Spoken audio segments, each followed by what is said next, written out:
Welcome to the Pickleball Recovery Podcast, where we highlight products and practices to help you feel better faster, so you can spend less time stiff, sore, and injured, and more time on the court doing what you love.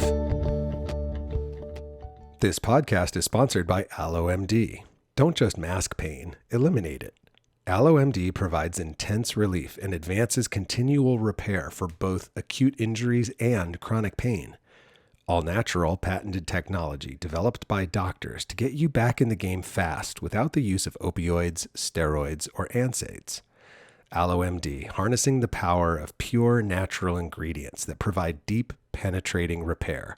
Patented, validated, natural. Learn more at www.allomd.com and make sure to use the discount code PBR at checkout to save $5 off your order. What's up? Welcome to another episode of Pickleball Recovery. I'm your host, Tim Ringgold. How you doing? Hope you're doing well. Hope you played some pickleball today. I'm going to go pickleball a little. Pickleball. It's a verb. Yeah, I'm going to go pickleball a little today. I'm very excited about that. And then tomorrow I'm getting on a plane and going to Kansas City and playing in my first tournament since April. First tournament back since my concussion. Yeah, wish me luck. I wish I could say I'm back, but I'm not quite back, still a little slow, still touch issues, forehand dinks, just awful. But, that's the process, your weaknesses fall furthest, quickest. So, unfortunately, my partner is much taller than me, and it makes way more sense for him to be on the left and for us to stack. So we'll see how it goes. But I'm just excited to be back out there. It'll be fun. Listen, I am excited about this interview because it's me. You may have seen by now, by seeing the thumbnail, that yours truly is going to be talking to you here in a second. And I'm going to be talking about 5 ways to improve your game. But it's not what you think. I'm not going to tell you how to dink better or things like that. As you know, from this platform, we're really looking through the lens that your body is the most expensive piece of equipment that you own. And the better that your body works, the better you play. So after a year and a half of doing this podcast and, being on the road as a pro, talking to hundreds and hundreds of people at the AlloMD, now Ultimate Repair X booth, I have seen some trends, and I'm going to be discussing them in this episode. And you're going to want to pay attention because it has moved the needle for several people. These 5 things that I'm going to talk about. And I hope you find it valuable. It's probably some of the best, stuff that I got from more of a holistic perspective rather than this one tool for this one issue. This is more of a big picture session. So yeah, if you have not, liked or subscribed on YouTube, please do so. If you have not rated or reviewed on Apple or rated on Spotify, if you're getting value out of this podcast, it costs me time and money. There is a real dollar cost to produce this podcast. Would you just do me the honor of just repaying that in some small way? That's all I'm asking. If you're getting value out of it, here's the law of reciprocity at work. Just rate or review the podcast.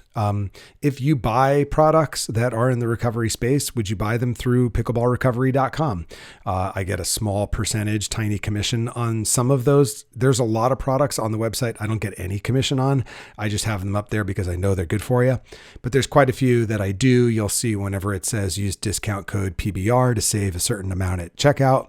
That means you get to save a little money. I get to make a little money. It's a win-win situation. And that goes towards helping keep, covering the costs of producing this podcast. Fair enough? Cool. Thanks for letting me share all that with you. So with that, let's get into it. Sit back, relax, enjoy the ride, and I'll see you on the other side. Hey guys, Tim Ringgold here. Nice to see you. This is a little bit of a different format today than usual because I had a last-minute cancellation for a guest who I was very excited to have speak with you, and she will at a future date. And my timeline has been bananas, and I'm going to share that for a second. A little update. So today is going to be a little different. But what I want to do is I want to talk about what I've discovered after treating hundreds of fellow pickleballers at tour stops all over the country. What are some of the biggest challenges I'm seeing people struggle with, and how easy they are to solve? Okay, so that's what we're doing today. We're going to be talking very simply about what are some of the biggest struggles I see. And it's not so much like that I see like this body part is the one that's injured the most, and you have to watch out for that. Although I could say, the number of times I've treated a shoulder, upper back, lower back, hamstring, calf, tennis elbow, right? All these hot spots that we all know picklers suffer from. But what's ended up happening at these tour stops is somewhat of an intervention. It's like I sit down and I start to work on somebody and start to listen to what's going on. And the biggest issues are the following two things. An improper warm-up, cool-down routine, or lack of, maybe that might be a better way to say it, and overuse. So just going to kind of address these two topics today and talk about them. Listen and see, listen for yourself in this discussion. Like, where does this resemble your pickleball game, where it's at? And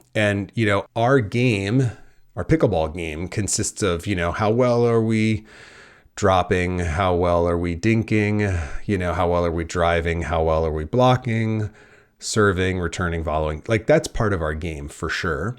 Another part of our game is just the management of the number one most expensive piece of equipment on the court, which is our body. Now, you know this because you're listening to my voice. So this is me preaching to the choir. But it never fails to astound me when I talk to picklers, where their blind spots are.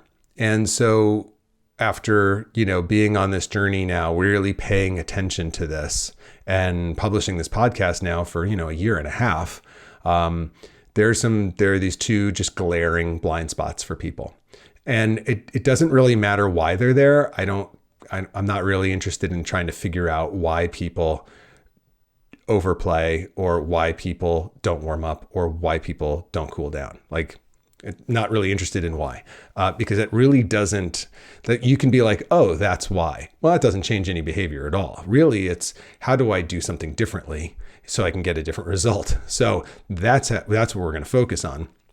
But we're going to just look at these two areas first. Let's look at warm up, cool down, and then we're going to just talk about overuse. All right. And so warm up, cool down. Let's just talk about that quickly. This is something you're probably familiar with at this point. If you have been to my website and you've downloaded my guide to spending less time stiff, sore, and injured, the Ringgold method, then you already know this. But your body needs to heat up in order to work optimally in an athletic setting.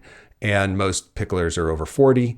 And so their bodies are not if you're 19, you can, from a resting position, go. You can sprint, you can run, you might still injure yourself. You probably won't. You can go out and play as long as you want. You might be sore the next day, probably not the day after, maybe 2 days tops.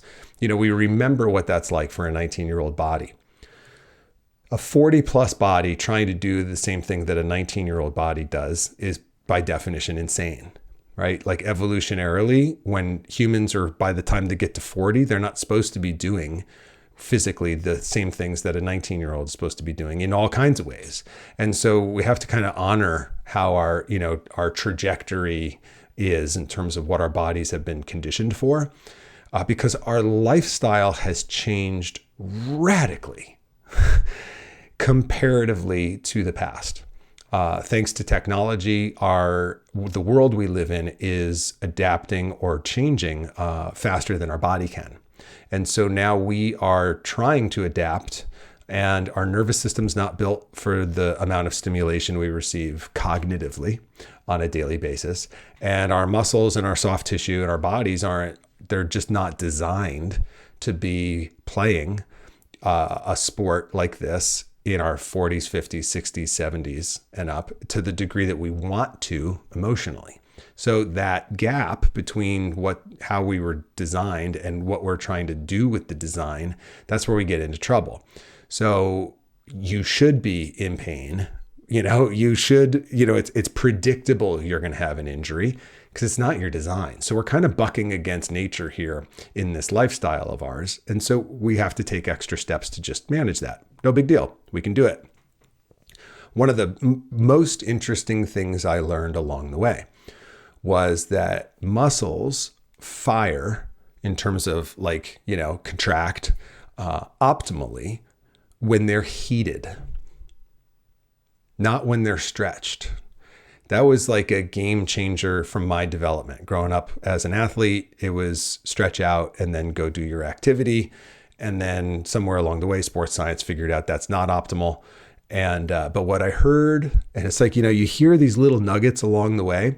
And I was in this training program. You may remember my guest coach, Joel Jameson. He is the founder of the Morpheus wearable devices and app that I use. That's the most accurate way that you can track your athletic performance, and particularly in regards to recovery. And then he also created a training program for coaches and trainers called 8 Weeks Out. And it's an 8-week program, and it's absolutely brutal. It's a conditioning program. It's unlike anything I've ever experienced. It's like a boot camp, but there's a ton of education in it. I mean, it's like continuing ed level education. And one of the trainers was one of the guest trainers. It was almost like a throwaway line that he said while he was talking. And he was just talking about the warm-up that you have to go through before you exercise. And it wasn't even an option. And this guy works with the Cardinals, what are they? The Phoenix Cardinals, the football team. He's that's the organization he's in. So he's working with these elite athletes on a daily basis, right? And so what do they do with these elite athletes? They put them through some of the goofiest looking warm-ups I've ever seen. And let me tell you, if this guy wasn't a human beast, I would start laughing at some of the movements that he was doing during the warm-up because they looked goofy. But I realized, I was like, this is a guy who works with some of the most expensive athletes on the planet. And this is what he's putting them through, and they're doing it. There must be some reason for that. And they all have to overcome this little moment of feeling goofy, warming up. And they do. Why? Because they want to play at the most elite level and not blow something out because there's somebody waiting in line to take their place. So they take this stuff seriously. So I was like, okay, all right, I'll pay attention. And as we were doing these, or as I was watching him demonstrate these kind of goofy warm-ups, he just made this comment, which is that, muscles fire more accurately when they're warmed up, when they're heated up. It's an electricity issue, apparently. And I was like, this is totally new to me. Whoa. And that really changed the way I think about my warm-ups. My warm-ups aren't so much about stretching out. They're about heating up. And I want to pass that on to you. Like, that's a simple thought change, that before you go warm up your dinks, because, what does everybody do when they go out to rec, right? You set up in front of each other, start dinking back and forth, and then one person starts moving back and starts missing their thirds. And then they come up and then the other person does the same thing. Ha ha ha, little joke there. But you know the routine, you've seen it. Now that's if someone has a chance to even warm up. A lot of us, when you go out to a court and you want to jump in, like the moment it seems like the moment is like, I got to jump in right now. Like they're calling for me. So there's this pressure to just jump on the court. So if you don't think that you can do this court side, don't walk into the courts until you've warmed up outside the courts and warm up your body. So what does that look like? That's a very simple thing. That's whatever you want. There's no fixed thing on that in terms of heating up your body. I do like jumping jacks. I do the squats with the shoulder like overheads. I do this like dance move where I kick my butt with my ankles while I reach out in front of me and pull my arms back behind me to activate all the rotator cuff muscles, the hamstrings. When I'm warming up, I try to do warm-up exercises that specifically activate all the different big muscles in the body, get them contracting, get them heating up for about 30 seconds each. And, within a 4 to 5 minute period, I'm done. I'm good. My heart's beating. I can look at my wearable and I can see my heart rate is now up in like the 110s, 115s. That's great. That's what I want. And I can start to feel that first bit of heat come out of my body. Okay, now I can pick up my paddle. But if I'm not breathing heavy and I'm not starting to feel that heat come out from underneath my clothes, I'm not ready to pick up my paddle. Just don't even pick it up. Like that's the first thing. So we look at heating up or warming up, heating up our body. That's rather than stretching out or anything else. Then we go do our thing, right? When we play, muscles contract, they get tighter by design automatically. So you will tighten up. If you were to just kind of like fold over at the hips to see like how far could you touch your toes before you start playing pickle? And then you were to, and not stretch, just, kind of tip over, right? And then you play for the amount of hours that you play. Now go do the same thing again, just kind of fold over at the hips. You'll notice you now can't fold over as far. You've lost some of your length and flexibility. So that is as a result of exercise, our muscles tighten and stay contracted. So they tighten up automatically when we exercise. So at that point, they are hot, they are tight, they have been activated. Now, this is when we want to stretch them out after we're done. So don't play one more game. As Daniel Roditi said in one of the episodes that when I interviewed Daniel, instead of playing one more game, spend that same amount of time stretching out those muscles. Now, here's why that's interesting. Early in my game, what I noticed was I would play in the mornings and I would walk off the court all fired up, all happy. This is so great. I'm getting better at this sport so fast and I'm meeting all these great new people. Like total adrenaline, dopamine, oxytocin, everything flooding my body, feeling like $1 million. And then 20 minutes later, I'd get out of my car. And I used to joke, and maybe you've heard this from the intro, my very first episode, like that's when the rigor mortis would kick in between, when I got in the car and when I got out. And I would get out of my car back at my house and I would audibly groan, right? It was like I couldn't do it without making a sound. And I would walk into my house just like, ow, ow, oh, every step. And then the rest of that day, I was just sore and I was in pain. And I was like, just everything was a chore. And then I started to stop playing one more game and I started stretching. And if you ever meet any of my friends I play with rec, you'll know I'm always the last to leave. Always the last to leave because there's a very specific sequence of stretches that I do. And I've added some along the way, like after I interviewed Dr. Arash Maksudi from the Prehab, and he described the world's greatest stretch. I was like, this is the world's greatest stretch. I'm absolutely going to incorporate this into my cool down. So that's now one of the core stretches for me in my cool down. But I spend, probably minimum 10 minutes stretching out my body afterwards because it is tight. Now, here's what I've noticed. I don't hurt as much the rest of the day. The rest of the day, I just walk around pretty good, not really feeling it like I just played. That's a big difference for me. Just the quality of my life off the court has improved automatically by this simple thing that costs no money. And what I'm sharing with you today, I actually got what's the right word? Someone threw some shade on me.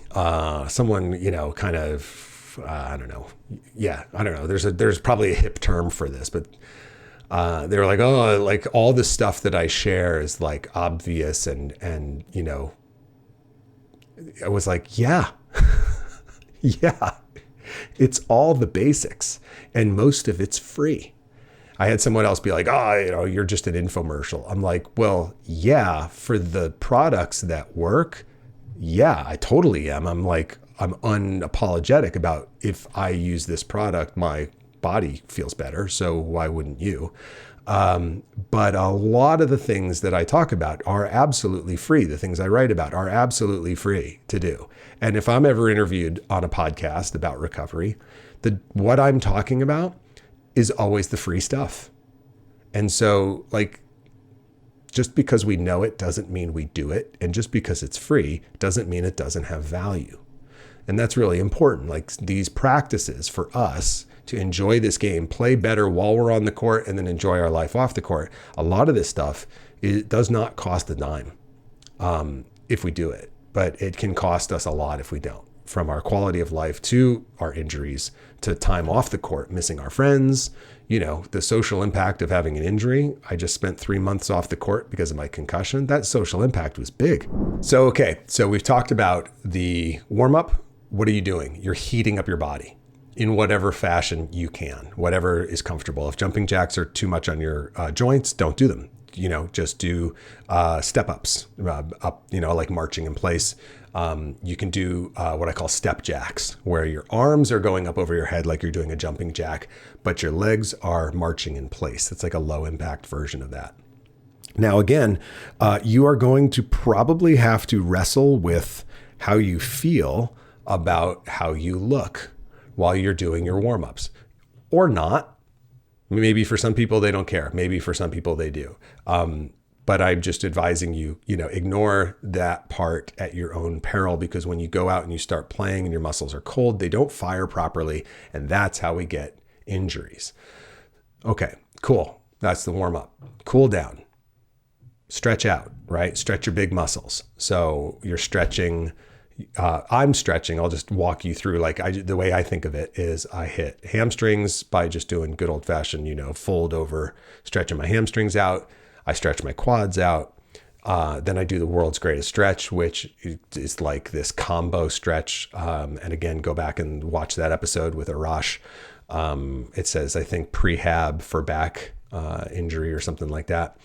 But that stretch hits my psoas, which is my hip flexors, hits my glutes, hits my back. It's amazing. It's really a hits hamstrings again.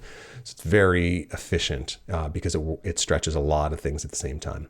And then I hit my calves and then my soleus. Now, you may know your calves are your gastrocnemius and then the soleus underneath, right? So the gastrocnemius is that big fleshy part of your calf, but then that soft tissue underneath that connects down and turns into your Achilles, that's your soleus. So you want to stretch that out as often as you stretch your calves, because you can injure your Achilles tendon by not taking care of that soleus. And then I stretch out my shoulders, last but not least, because again, they're tight and I have a shoulder injury. Haven't gotten it diagnosed, so I don't want to say what it is, but after 3 months off, I immediately noticed that I had pain all the time I was off. If I try to lift my very specific things, I just did it right there. So I have to stretch out my shoulders and stretch out all those rotator cuff muscles after I exercise. And so there, at that point, now I'm good to go for the rest of my day.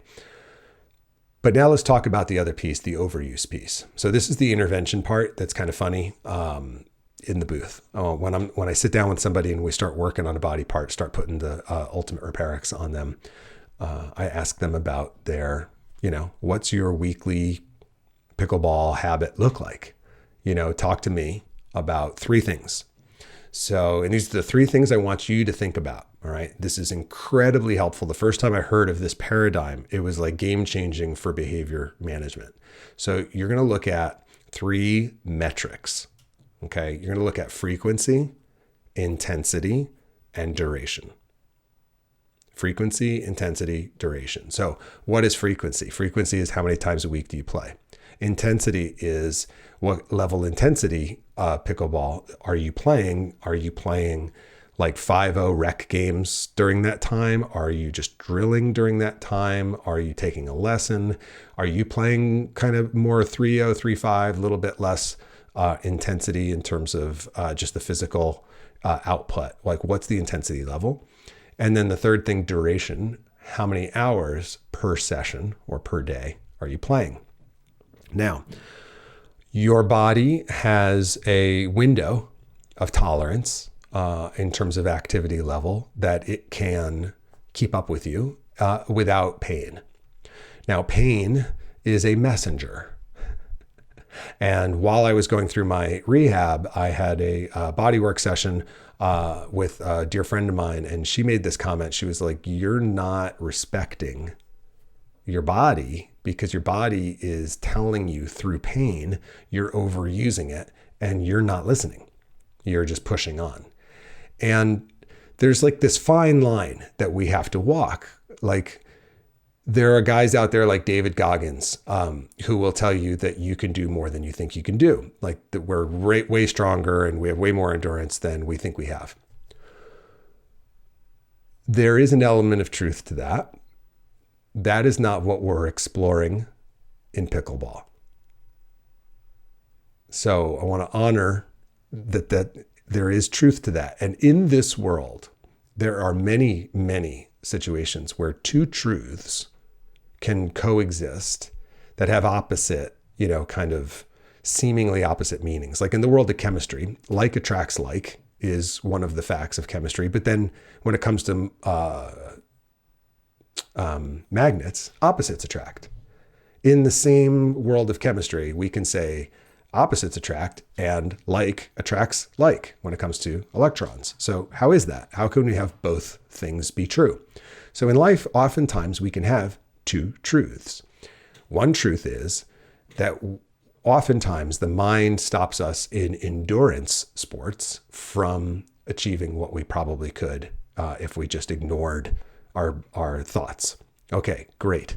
It's not what we're out to accomplish in pickleball. So people aren't having pickleball injuries because they're giving up too soon. It's the opposite.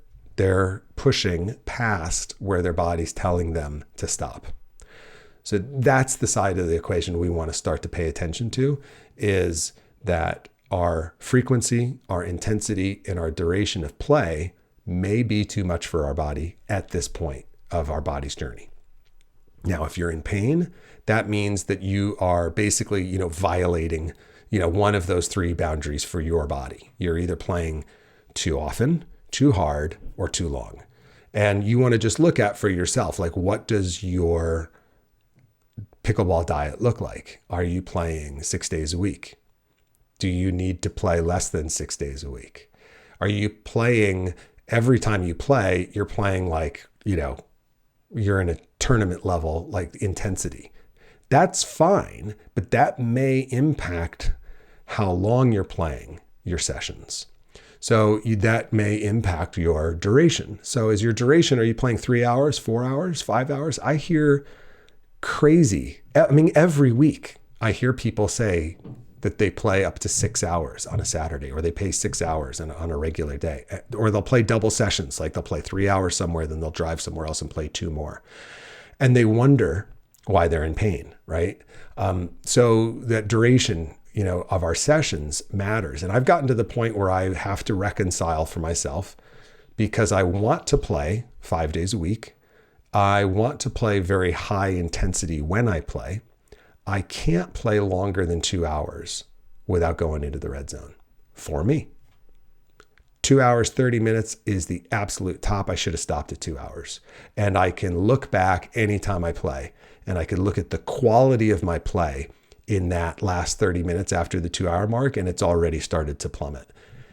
That's where I'm at. If I'm playing that often at that intensity, after 2 hours, like, I'm spent.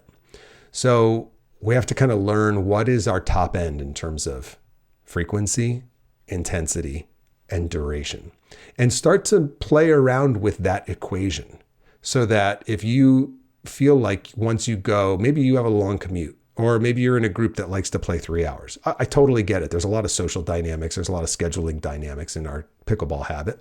So maybe it's that, because you can't cut back on the amount of time you're on the court when you're there, or you don't want to, maybe you just need to cut back the amount of times you show up at a court in a 7-day period, right? So maybe it's your frequency that needs to decrease. Maybe it's your intensity. Maybe you want to change up how you're playing, who you're playing with, what level you're playing, or what you're trying to do when you're on the court. There's all kinds of ways that you can adjust that. Now, some of us are wired to be like, or not wired, but we kind of see ourselves as full speed or nothing, like go, go, go. So it might be hard for some of us to change that pattern of behavior once we're out there. So we just don't know how to do anything less than full tilt boogie. All right, if I can't change my intensity, then I'm probably going to have to change my frequency and or duration. If you want to be out there 5 days a week, 6 days a week, great, but you may need to play less while you're out there. And set a boundary for yourself. Set a timer on your phone. One of my dear buddies, Nick, we always have a good joke because I'm always the one leaving, you know. And at first it was a boundary with work, like, oh, Tim's off to work. But then it was, you know, I have a stopwatch, like I have to stop playing. And he'll always joke like, one more, knowing that like, no, I must go now. I'm in the red zone. And because I track this stuff like on my phone, you know, I'm really trying to keep track of this because I'm the guy who pushes too much. I don't need motivation. I need breaks.